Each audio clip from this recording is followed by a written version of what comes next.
नमस्कार दोस्तों, हमने अपनी पिछली वीडियो में आपको कुछ ऐसे योगासन करके दिखाए थे जो कोरोना वायरस से संबंधित कुछ ऐसे कारण जिनकी वजह से आपको कोरोना वायरस हो सकता है, ऐसे कारणों को दूर करने के लिए काफ़ी ज़्यादा मददगार थे। जैसे अगर आपका इम्यून सिस्टम कमज़ोर है, आपका रेस्पिरेटरी सिस्टम कमज़ोर है, तो उसको मजबूत करने के लिए बहुत ज़्यादा लाभकारी थे। आपकी लंग्स की कैपेसिटी कम है तो उसको बढ़ाने में बहुत ज़्यादा मददगार थे। या फिर अगर आपका स्ट्रेस लेवल, आप तनावग्रस्त रहते हैं, किसी भी छोटी छोटी चीज़ों से तनाव ले लेते हैं, टेंशन में आ जाते हैं, तो ऐसी समस्या को दूर करने के लिए भी बहुत ज़्यादा आपकी हेल्प करते हैं। तो दोस्तों, आज हम आपको एक योग की एक ऐसी क्रिया करके दिखाएंगे जिसके द्वारा आपको इन सभी समस्याओं से लड़ने में मदद मिलेगी और यह आपको कोरोना वायरस जैसी समस्या से भी दूर रखेगा। इस क्रिया का नाम है सिम्हा क्रिया, जिसको आप सिंह क्रिया भी कह सकते हैं। सिंह क्रिया में हम सिंह के समान श्वास को लेते और छोड़ते हैं। हमारा शरीर, हमारा मन शेर के समान मजबूत हो जाता है। हम किसी भी प्रकार की छोटी छोटी चीज़ों से भयभीत नहीं होते। डिप्रेशन जैसी समस्याओं से लड़ने में भी यह बहुत ज़्यादा मददगार है। साथ ही साथ इसमें सांस लेना और छोड़ना, जैसे हम भस्त्रिका के अंदर 1 सेकंड में सांस लेते हैं और 1 सेकंड में छोड़ते हैं, इसी प्रकार इसके अंदर भी करेंगे सांस लेना और छोड़ना, 1-1 सेकंड में जल्दी लेना जल्दी छोड़ना। जिस प्रकार कपालभाति में श्वास छोड़ते समय पेट को अंदर ले जाते हैं, तो इस क्रिया के अंदर भी उसी तरीके से पेट को अंदर भी लेकर के जाना है। उज्जयी प्राणायाम में जिस प्रकार हम गले का यूज़ करते हैं श्वास को अंदर भीतर भरने में, इस क्रिया में उज्जयी प्राणायाम की तरह श्वास को बाहर छोड़ने की प्रक्रिया है। श्वास को बाहर छोड़ेंगे और आवाज़ के थ्रू छोड़ेंगे, आवाज़ ज़रूर आनी चाहिए। तो काफ़ी सारे प्राणायाम का, क्रियाओं का इसका मिक्सचर है इस सिंह क्रिया में। तो कैसे होती है ये सिंह क्रिया, इसको समझ लीजिएगा, क्योंकि बिना समझे इसको करना आपके लिए हानिकारक हो सकता है। तो पहले ध्यान से समझ लीजिएगा कैसे करते हैं। जिस प्रकार शेर श्वास को लेता है जीभ बाहर निकाल करके, दोनों हाथों को घुटनों पर रखें, हाथों को सीधा करें, सीने को बाहर की ओर निकालें, ऊपर की ओर उठाएं, जीभ जितना संभव हो सके बाहर निकालें। 12 से 21 बार सांस लेना और छोड़ना है जीभ को बाहर निकाल करके।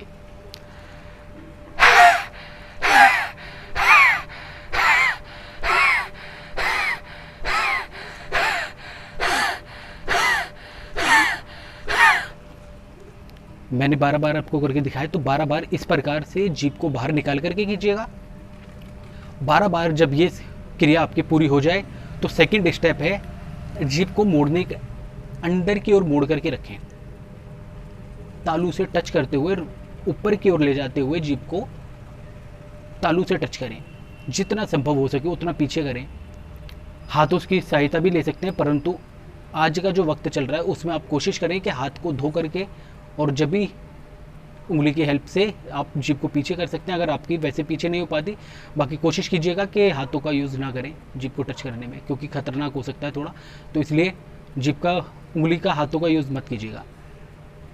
मोड़े, मुंह खुला रहेगा, और इसी प्रकार जैसे हमने जीभ को बाहर करके किया था उसी प्रकार जीभ को अंदर करके भी करेंगे।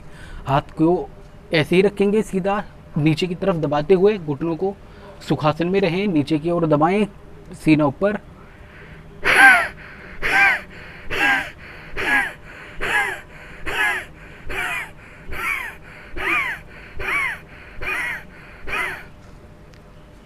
बारह से 21 बार इसको भी करें। इसके पश्चात जब ये सेकंड स्टेप आपका पूरा हो जाए, तो लास्ट और थर्ड स्टेप है आपका श्वास को भीतर लेना। ये करा, ब्रीद इन की, और सुखासन में आके ज्ञान मुद्रा में जितनी देर संभव होगा उतनी देर श्वास को भीतर भर के रुके रहें, उसको होल्ड करके रखें। 10 सेकंड, 20 सेकंड, 30 सेकंड, 1 मिनट, जितना संभव हो सके उतनी देर श्वास को भीतर रोक करके रखें। उसके पश्चात श्वास को बाहर छोड़ दें। कुछ देर इसी स्थिति में बैठे रहें, एकदम से उठें ना। अगर चाहें तो इसी स्थिति में शवासन में लेट जाएं, आंखें बंद करके। तीनों क्रियाओं में आंखें बंद रहेंगी, तीनों स्टेप में जीभ को बाहर निकाल करके भी, मोड़ करके भी, और जब हम श्वास को अंदर लेते हैं उस स्थिति में भी। 3 स्टेप हैं, सिर्फ 21 बार जीभ को बाहर निकालना, 21 बार जीभ को मोड़ करके ऊपर रखना और एक बार सांस को भीतर भर के रखना। अब ध्यान देने योग्य बात यह है कि जब आप इसको करें तो 21 से ज़्यादा बार बिल्कुल भी ना करें, 22 भी ना करें। 21 इसकी मैक्सिमम लिमिट है, जो अगर आप इससे ज़्यादा करेंगे तो अति करना थोड़ा सा आपके लिए हानिकारक हो सकता है। हालांकि अति करना हमेशा हानिकारक होता है, जैसे कि आपने सुना भी होगा, अति सर्वत्र वर्जते, कि अति करना से बचना चाहिए। तो अगर आप प्यार की अति करते हैं, पढ़ाई की अति करते हैं, खाने की अति करते हैं, अगर आपकी खूबसूरती में भी अति है, अगर आप इतने खूबसूरत हैं कि आप बहुत ज़्यादा, जिसे लोग कहते हैं, तो वो भी आपके लिए परेशान करने वाली चीज़ हो सकती है। आपका अहम अगर ज़्यादा है तो इसलिए इसमें तो आप बिल्कुल भी अति ना करें, क्योंकि अगर आप इसको ज़्यादा करते हैं तो आपको लाभ की जगह हानि होने लगेगी। आपको ऐसा हो सकता है कि अगर आप 21 बार से ज़्यादा करेंगे तो आपको चक्कर खा के आप गिर पड़ें। अगर और ज़्यादा करेंगे तो आपको हो सकता है किसी भी प्रकार के दौरे आने लगें, और बहुत ज़्यादा करेंगे तो मरने जैसी स्थिति में भी आप पहुंच सकते हैं। तो इसलिए 21 इसकी मैक्सिमम लिमिट है। आप कोशिश कीजिए कि सिर्फ और सिर्फ 10 से 12 बार करें। शुरुआत में ऐसे ही करें, जब आपको लगे कि आप इसमें कंफर्टेबल हो गए तो आप इसको फिर 21 तक ले जाएं, और 21 से 22 भी ना करें। यह क्रिया इतनी ज़्यादा लाभकारी है कि अगर आप जो अंत में इसमें सांस को अंदर भीतर भर करके और होल्ड करके रखते हैं, उस स्थिति में आप काउंट करते रहें कि आप कितनी देर, कितने सेकंड या कितने मिनट तक आप सांस को रोक के रख पा रहे हैं। तो जब आपको पता लग जाएगा कि आप 1 मिनट तक सांस को डेली रोकते हैं, तो जिस दिन आपका टाइम लिमिट 1 मिनट से घट करके डायरेक्ट आप 20 सेकंड या 10 सेकंड पे पहुँचे, तो इसका मतलब आपको सांस संबंधित कोई रोग है या आपको कोई दिक्कत हो गई है और बहुत ज़्यादा समस्या होने लगे, तो आप कोशिश कीजिएगा कि डॉक्टर के पास जाएं, उससे चेकअप कराएं।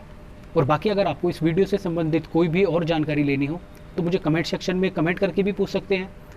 मेरी मेल आईडी डाल दूंगा, उस पर मेल करके भी पूछ सकते हैं। और अगर आपको ये वीडियो अच्छी लगे तो प्लीज़ इसको लाइक कर दीजिएगा और दोस्तों में शेयर भी ज़रूर कर दीजिएगा।